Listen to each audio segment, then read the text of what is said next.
Welcome everyone to the Manage Self Lead Others podcast. My name is Nina Sunday, and our goal is to upskill and have interesting discussions for experienced and aspiring managers.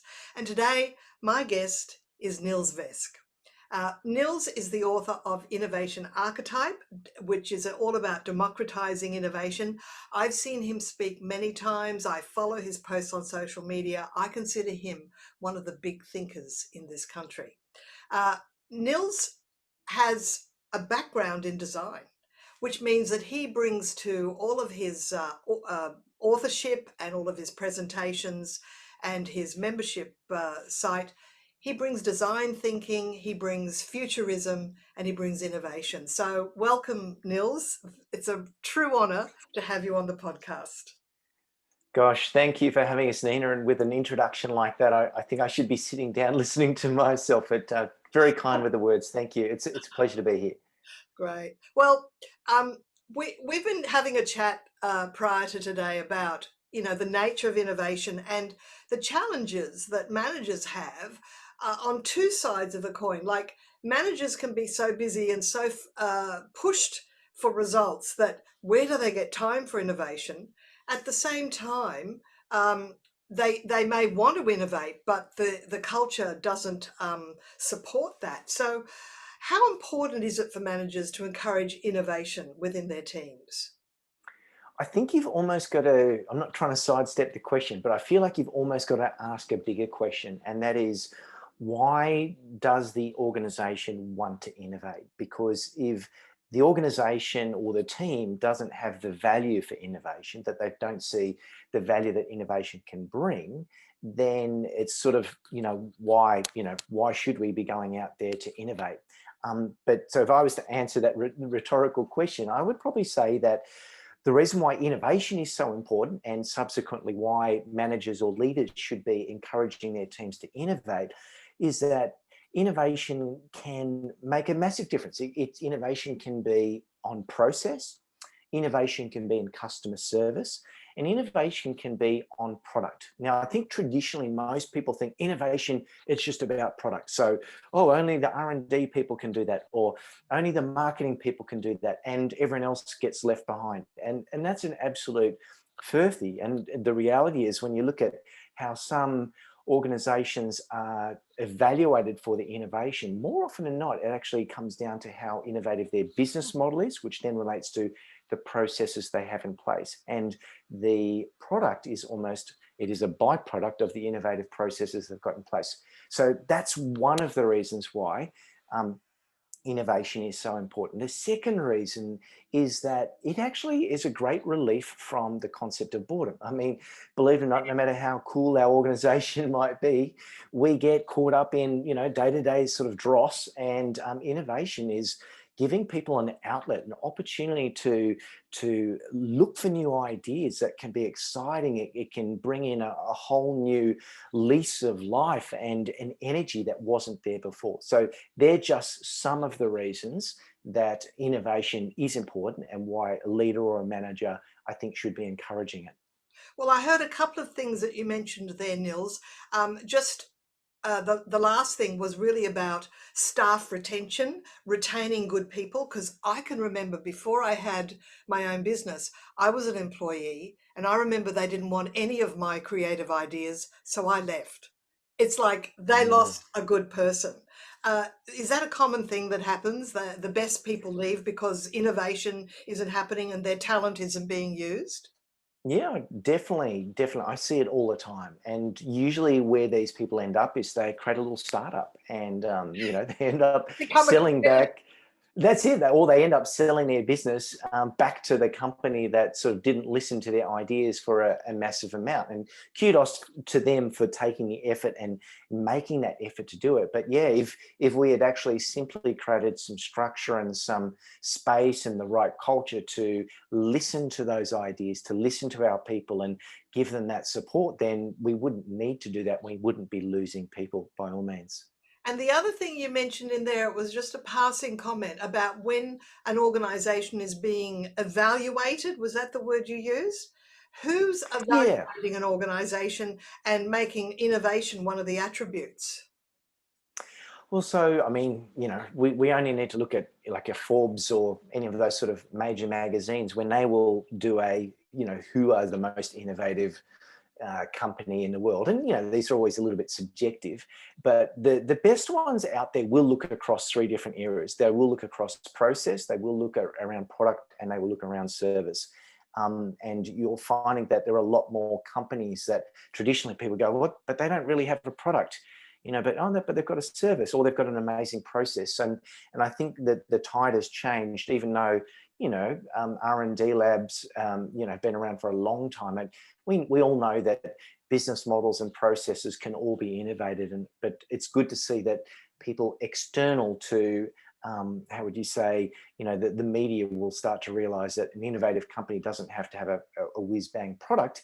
It could be what's happening internally. And I think that's also then being reflected in, if you look at valuation of a company. So if I was a venture capitalist or I was looking at purchasing a company doing a mergers and acquisition, when we look at the sort of calculation, what they do is the valuation is a multiple of the EBIT, the earnings before income tax. And the higher that multiple is, the more valued the company is. And what determines the value, one of those things, believe it or not, is process, the quality of the processes. So if you can innovate around your process, then that's automatically going to increase the valuation or the multiple of your EBIT. So that's just one of the reasons when we're looking at valuation, process shouldn't be a boring word, actually should be an innovative word. And it's probably one of the, I would say, like one of the areas where we really have opportunity to innovate above our competitors. And this is where managers, it doesn't really have to fall on their shoulders, does it? They can delegate innovation or innovation tasks to the team. And I'm thinking along the lines of continuously automating standardized processes. I've heard people say, look, if I have to do the same process over and over and it takes more than 30 seconds, I find a way to automate it. Do you find that companies are not innovating enough in automating processes that occur on a regular basis? They keep doing the Yeah, I think same old. Yeah, I definitely think so. I mean, unfortunately, by human nature, we are creatures of habit and seekers of comfort. And it makes psychological sense to just do the same thing because we're comfortable with it. And there's that push pull of when do we push our people to go beyond our comfort levels to do something different? And not everyone likes to. There are a lot of people that will switch off and are happy to do the same thing every day. But I think, as you said, that is one of the biggest areas where people can innovate. And people will use different languages for it. So let's say, for example, let's say if someone's just got an Excel sheet going and they've created a shortcut. That's an innovation. That's a process innovation. And you'd be surprised how many of those little shortcuts and workarounds, or whatever you want to call them, are happening that aren't recognized. And yet, if they were recognized, I think it would inspire a lot more people to look for those things to do. And a simple language that I use around this is bottlenecks. And that just makes so much more sense to people. It doesn't freak them out by saying, oh, we need to innovate. I say, so what are your biggest bottlenecks? And they say, what do you mean? Well, where are your biggest pain points? Where are your customer pain points? Where are your frustrations? Where are the biggest mistakes happening? What's taking up more time than anything else? And by using that as a metaphor, and simply put, it's slowing things down, and then go, well, how do we alleviate this bottleneck? How do we get rid of it? You've got a focus area to innovate, which is really important because a lot of companies will say, we want to innovate, but what does that actually mean? Do you want to improve processes, the customer service? Do you want to improve how it works for internal people and the sort? The title of your book, Innovation Archetypes, suggests characters and stories. And I believe one of the themes in your work is the use of stories to drive behavioral change. Can you talk to that? Yeah, I mean, if you were to go out and interview pretty much every kind of behavioralist that are out there. So that whether it's a psychologist, a counselor, whether it's an ethnographer, whether it's a anthropologist, sociologist, they would probably all agree that a story is one of the strongest tools that we have to create behavioral change. And by that, because when we think about how our human brain is wired, is we are wired for story. It's just something that is being passed down from generation to generation. And when we think one of the biggest industries in the world is the entertainment industry, why? Because there are stories, and there is a change in our mental state and emotional state that we do. And the amount of research that's coming from the world of neuropsychology and neuroscience of the power of emotion has really backed up this fact that stories move us. And so if we're to look at how can we tap into story to change behavior for our team, well, we can think about it this way. We could say, well, if let's say I wanted a team to become more innovative. Now, first thing I need to do is define what type of innovation that we want. So I want to be very specific, because if we're vague, it doesn't mean anything. So I could go, well, if I could identify what I think is an observable, measurable innovation behavior, then we can talk about it, or I can tell a story about it. So I might go, oh, look, I noticed that Nina the other day, when she is doing a project planning meeting, she invites two people from outside of the immediate team to share what their thoughts might be from an external perspective. Now, that is a observable, measurable, specific behavior. And quite often what happens with innovation, we get caught up in using traits rather than specific behaviors. So a trait is, oh, we need to be more collaborative. Now, you can't actually measure collaboration, but when you specifically say, do our team members invite people at the start of our project meeting to come and give external perspective? Yes, I can measure it, I can see it, and I can tell a story about it. So I could say, hey guys, so just one of the things that we found when we were working at our last organization was that when we invited people from other external departments, we found that we often had a fresh perspective on how to overcome some of the obstacles.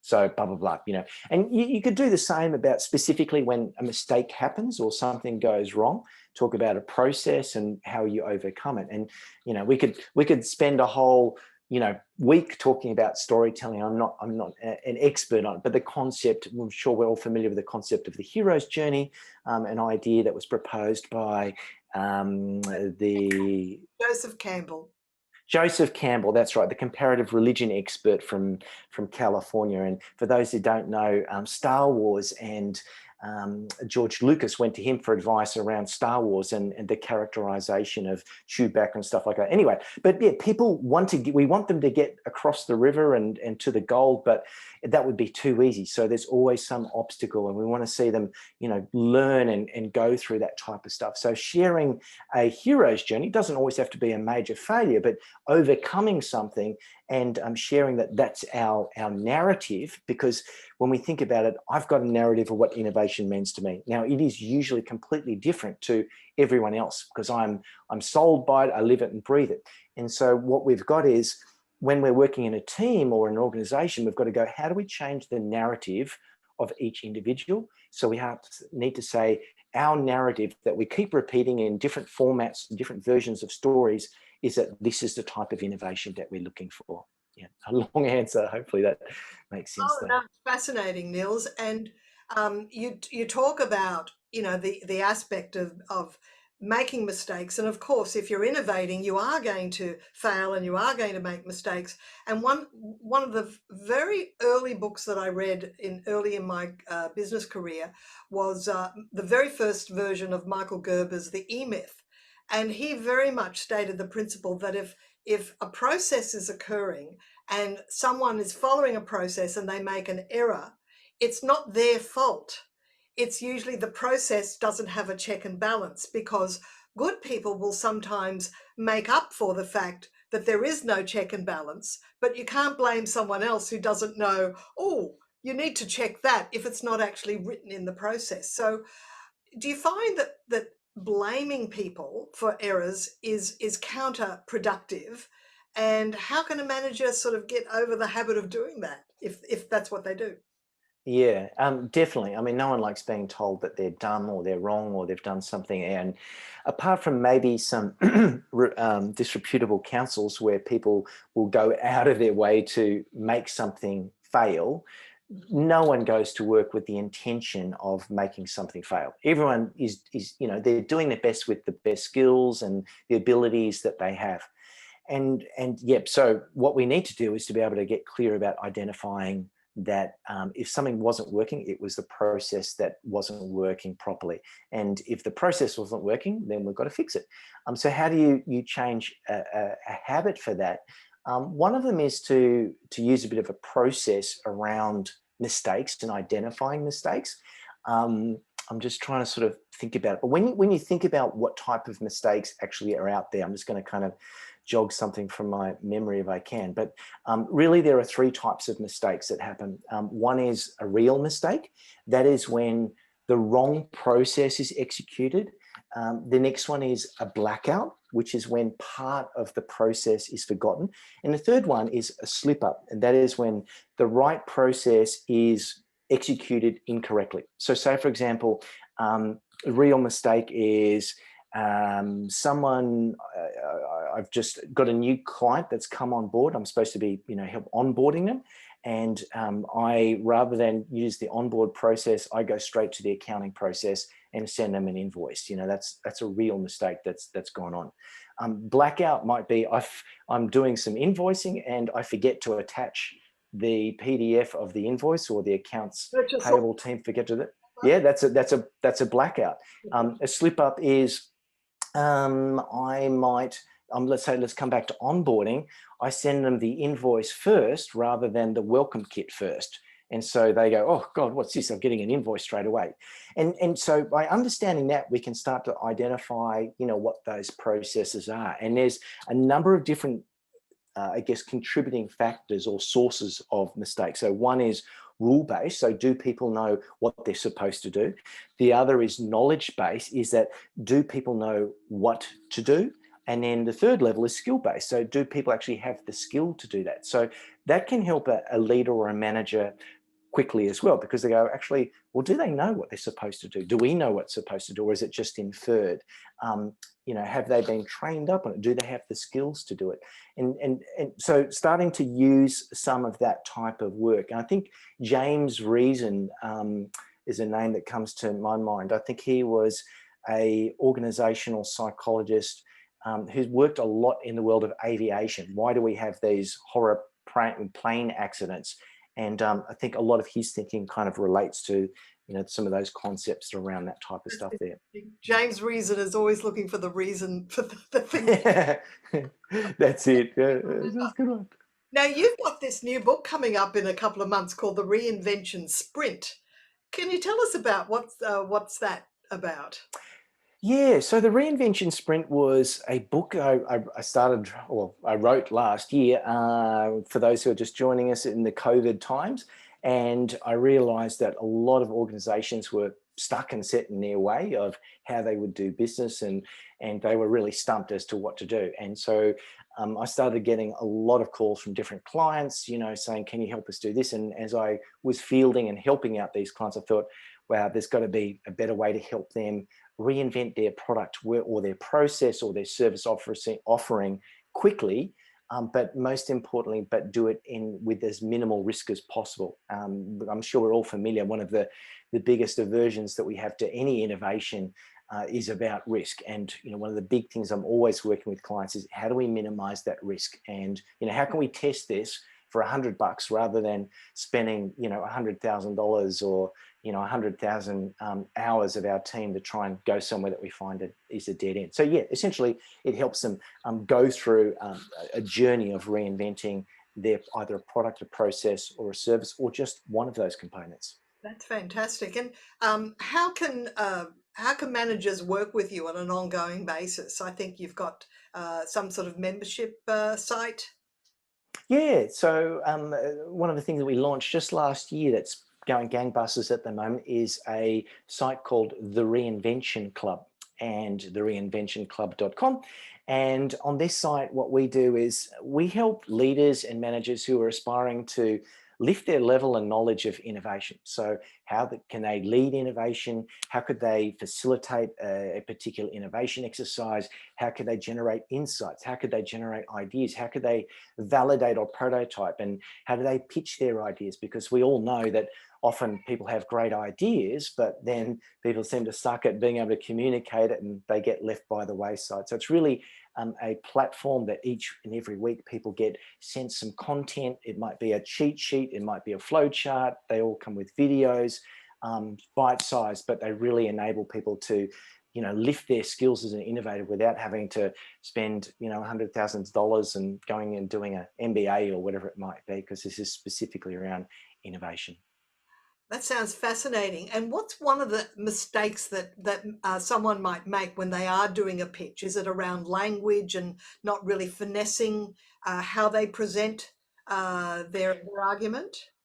Yeah, that's a really good question. And I mean, there can be a few different things. It's not around presentation skills. While both of us as professional speakers know that the value of speaking professionally, so please, by all means, make sure you keep up your training and look at ways to improve your performance and communication skills.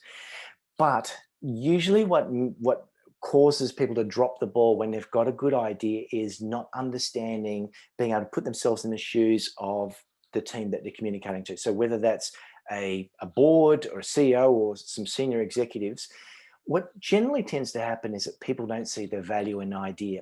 And there's one of the things that when we come up with an idea, we get excited by it, which is great, but that doesn't always, wash off into an effective pitch. So I often talk about 3 different ways that you can assess your idea, and therefore you can communicate your idea. So if you can pre-screen either your insight or your idea before you pitch it, then it will make it much more easier for people to understand. So let me take a step to the side and talk about an insight. So an insight is a word commonly used but seldom understood. So this is kind of the compelling reason why should we actually be even creating an idea to solve this problem. So I spoke about earlier on about the concept of bottlenecks, a pain point or frustration point. So a commercial insight is either a frustration, a desire, an aversion, or an emerging trend that up until now no one's been able to capitalize on. So if we can go, ooh, here's an insight, and then we can think about it in 3 different areas. We could say, how workable is this insight? By that we go, has anyone else in the industry touched this insight, or is this something completely brand new? So how unmet is it? If it isn't, if it hasn't been touched before, then that's a really good opportunity. Willingness. That is this a real problem that the market or our organization wants solved? Because if no one wants it solved, why should we bother doing it? Sometimes we come up with, everyone wants this solved. I don't really care. It doesn't really bother me. It's a little inconvenience, but I'm not, And then finally, winnable is, can we address this problem faster than our competition? So I usually will get people to score their insight or, the problem or the pain point or bottleneck, whatever it is you want to call it, on a scale of 10 for each of those. So you've got out of 30, and that really helps. So then when you can pitch, why do we want to come up with a solution for here? Here's why. It's an insight that is winnable, it's workable, and the market are willing, or our team or our organization is willing to have it. Then when you've done that, you can then start to think about the idea itself. And again, I like to use 3 criteria. So how tactical is it? Technical, how difficult or easy it is. And then finally, financial, what is the financial return of investment? So tactically, does this solve a problem that our organization wants or needs solved? So does it relate to the bigger picture? Because, if we're in the world of inventing toasters and, these other people want us to, come up with a microwave oven, and tactically the organization just wants to focus on that area, that's probably not going to work for us. Technical is, we want to think about how good are our technical skills to be able to solve this problem. How many unknowns are there? If there's 100 unknowns and we're going, whoa, then maybe that's not going to be a great score for it. And then finally, how deep are the market's pockets, so financial, and what could be the rewards that we can gain from that. And again, so I score out of 10 for each of those. So that way it helps to take away the emotional biases that we all have, and you can pitch an idea and say, you know what, look, let me explain why this is an idea. Tactically, it's this. Technically, it's that. Financially, it's that. And I've never seen anyone reject an idea when someone has used that properly. If it's scoring 0, 2, and 1, then they know that, you know, it's self-screening as well. It goes, actually, maybe that isn't a good idea for me to go to. So it both levels yourself, stops you from looking from a fool, and it you know, justifies why this is a compelling idea and a commercial business case. Yes, Nils, one of your strengths is your ability to analyze what we, at one level, what we take, like, you know, the 3 types of mistakes, the 4 types of, you have this ability to kind of create attributes that drill down and make distinctions about things that really helps crystallize people's thinking. So that's sounds very, very useful. Oh, good. Pre-COVID, I think you had quite a presence in the United States as well as Australia. I don't know, we're sort of a bit bound, can't travel overseas, but are you able to sort of deliver globally virtually, or? Yeah. So I was doing, oh gee, it was an awkward time, but I think I was doing a whole series around 2 a.m. for the East Coast of the USA, usually because they were lunchtime sessions. But yeah, I've definitely been doing still a lot of global work. Just last week, actually, it was an easier one. It was just across the ditch with New Zealand. Was doing some work with there. And I'm sure, just like yourself there, Nina, you know, I think the best thing, and this sounds horrible, you know, not trying to you know, diminish the hurt felt by hundreds and thousands of people around the world, but from a work perspective, one of the best things that has come out of this, we've all known about remote working and the concept of it for years. You know, we're talking, this technology stuff has been around for 10, 15 years, and yet, oh no, we don't need it. And now this whole paradigm shift has given people a new opportunity, people that don't have to commute for 1 hour to get to work and another hour to get home, that we can actually get stuck into things. And maybe we don't need to go to every meeting because, you know, that we were probably just there for the chat and the catch up, which there is obviously great value. So the interesting thing about the rebound, as we kind of, at least Australia, we're a bit lucky, we're kind of coming out of it a lot faster than other places, is this ability for us to look at you know, new business or working models, new workplace models where we can have you know, virtual hot desk spaces. And I think where we're heading is a space where people will be doing more, let's call them inspirational culture building sessions at work, and using remote you know, co-share workspaces to do their work if they don't want to work from home, and it's reducing the cost. There's a lot of environmental benefits and social benefits as well. So yeah, it's interesting to see where this goes if we were to do this chat in 5 years' time. Exactly. I mean, the cross-pollination, now that we can work globally, and speakers in Australia are certainly doing shift work and working in the middle of the night to reach out to the rest of the world. It just means that everybody's able to take advantage of anyone on the planet at any agreed time. So that is one of the silver linings of the COVID experience. So we look forward to this rebound that is coming. There is light at the end of the tunnel. Look, it's been totally fascinating speaking with you, Nils, and I suppose we could go for another half hour, but it's been a pleasure having you as a guest on the podcast. And in the show notes, there'll be links to your to contact you. So thank you very much for answering my questions today and being available. It's an absolute pleasure. And yeah, thanks for all of the listeners for beaming in. And thank you, Nina, for inviting us. And yeah, I'll see you guys later.